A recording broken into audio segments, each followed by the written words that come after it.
Hello everyone, this video is on AP Physics C E&M 2024 actual exam set 1 question 2. It says that students are asked to determine the value of the resistor of two identical resistors. The resistors are in parallel with each other and are connected in series to a battery of known EMF. So this thing is known to us. Then an inductor is also known to us, and a switch in figure 1. The students have access to a voltmeter that can measure the potential difference as a function of time.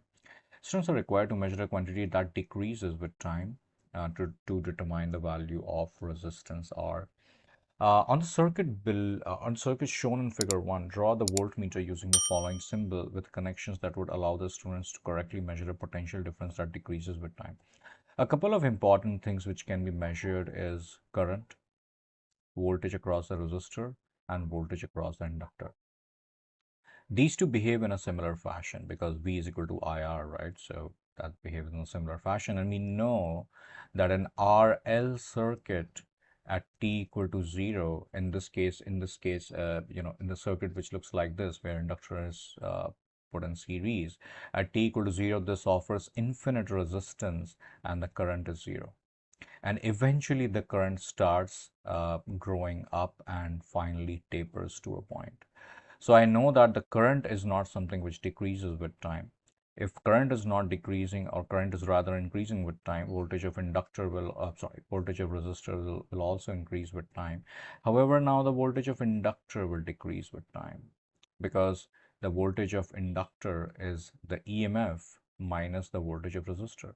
So this is increasing with time. Obviously, E minus that thing is decreasing with time. So the thing which decreases with time is the voltage of the inductor, and the voltmeter is going to be placed in parallel to it. So this is how the voltmeter is going to look like. The next one talks about describe a procedure for collecting data that will allow the students to graphically determine the experimental value of R using the measured quantity that decreases with time. Provide enough details so that the other student could replicate. Okay. We have to describe a procedure for collecting data. Okay. All right. So let me pull that figure once again. I think I'm going to need that. So what is the first step which a student would do? Close the switch, of course. So we'll do, or put the voltmeter. I think place the voltmeter parallel to the inductor. We just have to write the procedure for collecting data, right? Okay.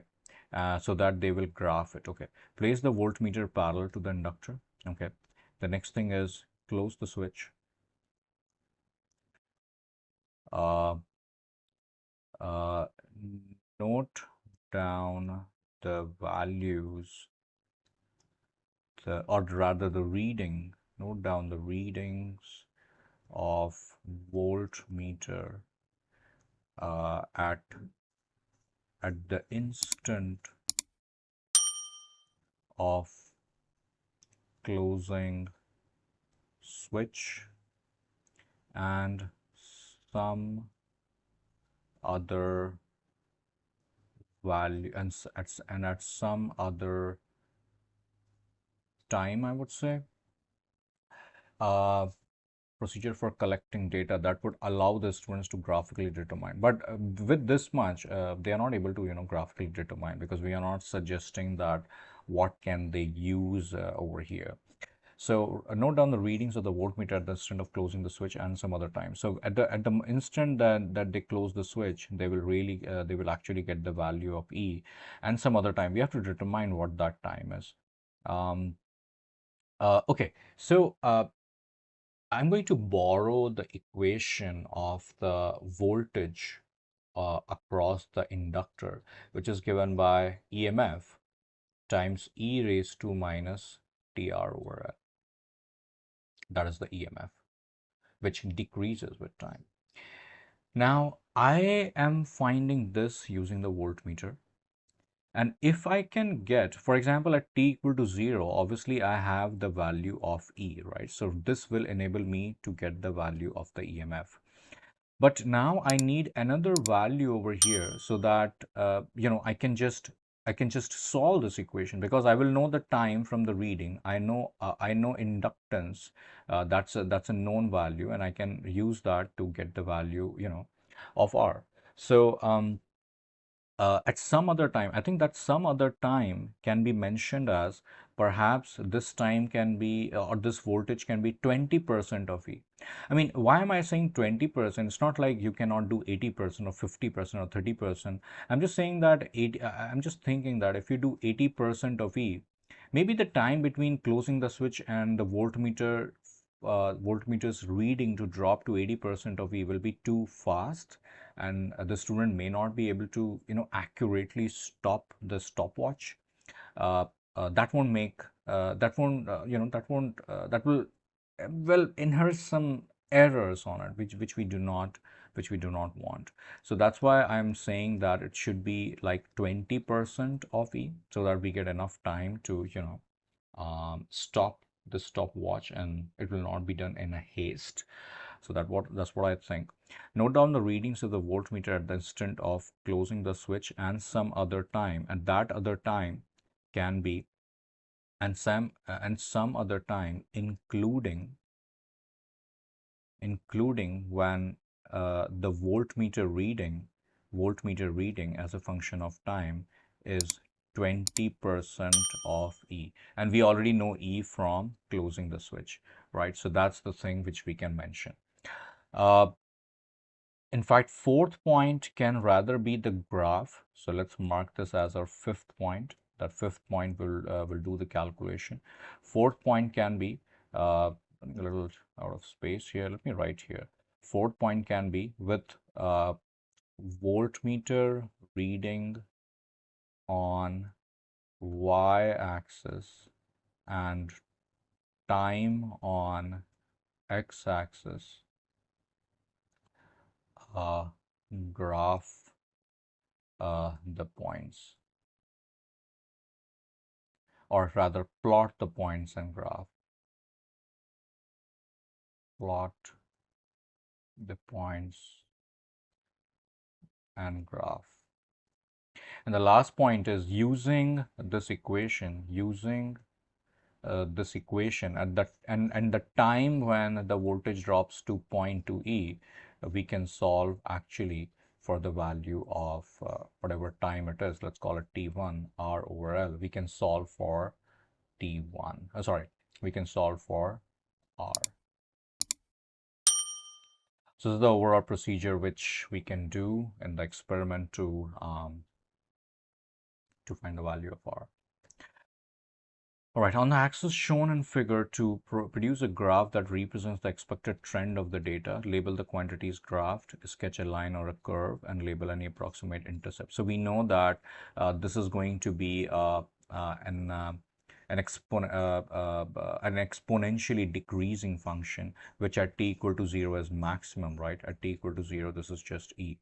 So that's going to start from E, and then it's going to drop down and become flat over here.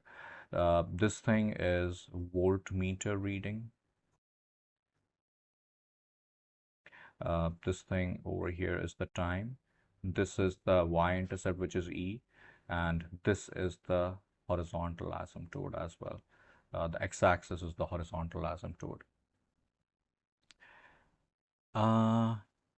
Any example in terms of quantities, right? Yeah, this is it. This is the curve. Okay.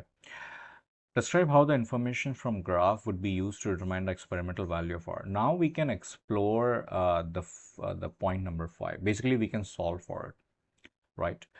So we are going to say that after taking the reading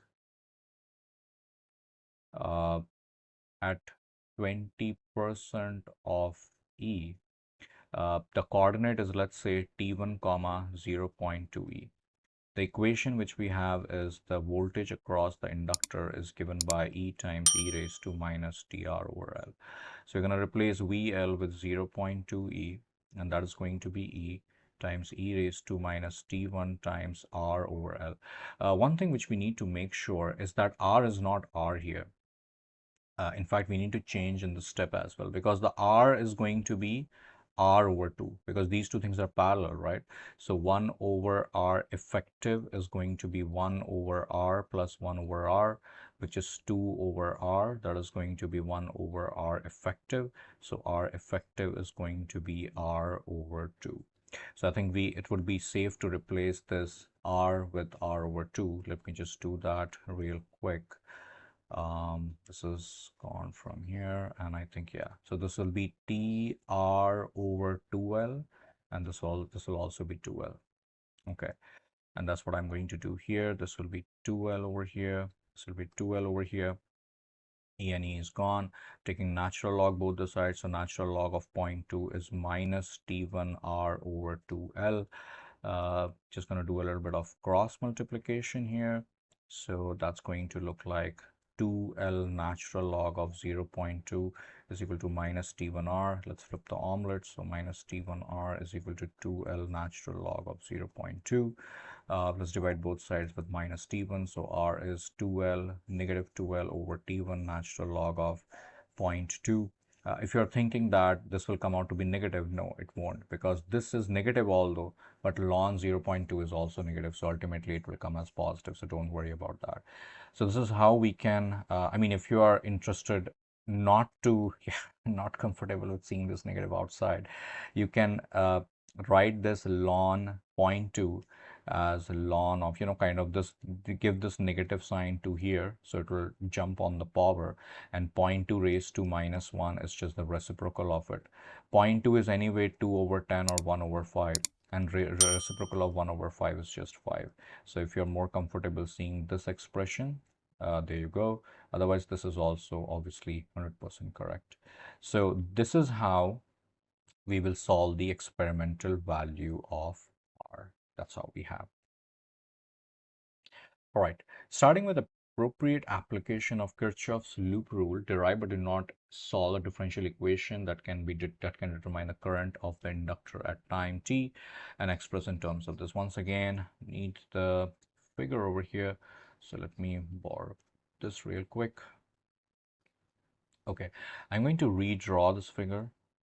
This is the EMF, this is the resistor, this is the inductor, uh, this is the EMF E, this is R over 2, this is, let's say, the current at any time t. Remember that when we go from inductor will obviously induce some voltage, and as per Faraday's law, it will oppose the cause. So the positive will come here and negative will come here. It will like try to stop this current, kind of. That's what it does. Okay. So Kirchhoff's loop rule, KVL, uh, uh, we are going to take a journey like this, starting from this point. So the first point which we are going to encounter is E. In fact, let's replace this I with small I, just because it looks like a capital I looks like a constant I, small I looks like a variable. Anyway, it doesn't matter. So positive E, that's the first thing. We are going along the current we write negative, so negative I times R over 2, and we are going from positive to negative. We are again going to write negative. And what is the EMF of inductor, guys? That's L di over dt. That's the formula which we should be aware of, L di over dt. And I think this is it, because the only variable which we have is, this is a differential equation for sure, and the only variable which we have over here is the what do you call it, as I and t, and that's what we need, right? We need to solve for I and t. So I think we can stop here. That should be our answer. In fact, if you want to redecorate this a little bit, you can move the negative things over on the right side to make it positive. We can box this in, and this is our nice and cozy answer for this one. I mean, E is obviously the stylish E. I hope you understand that. That's the EMF. Okay. All right. I think this is the last one, right? Yeah, last one. After reaching the steady state, the absolute value of the potential difference across the inductor is delta V1. The students replace the original inductor with a new inductor with a non-negligible resistance. The experiment is then repeated. After a long time, the absolute value of the potential difference of the new inductor is V2, indicate whether V2 is greater, less, or equal to V1. This was quite easy. Why am I saying that? Because I know that in the initial case, after reaching the steady state, we should be well aware that after steady state in an LR circuit, the inductor sleeps. What do I mean by inductor sleeps? I mean that this inductor no longer exists. It just becomes a plain blunt wire. In other words, at time infinity or in the steady state, sorry, just let me just draw this.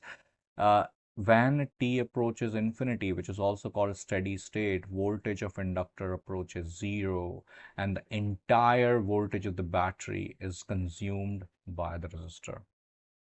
So I know that V1 is zero. But if the inductor is not ideal, non-negligible resistance, which is practical. So in the other situation, the curve is going to look something like this. We have this battery, we have this, nothing changes. But here, even after the steady state, this is the entire assembly now. As soon as it reaches steady state, the inductor part is still shorted. It is still replaced by a plain blunt wire, but there will still be a potential drop across the resistance, right? So obviously it is non-zero. All we need to know is this is not zero. This will obviously be, in fact, we can say it's greater than zero because it's an absolute value. It will have some value. So 100% the V2 is going to be greater than V1 because V1 is just zero and V2 is not equal to zero. It has some value. So this is what we have. I think any questions, post it down in the comment section. I'll see you in the next video. Bye-bye.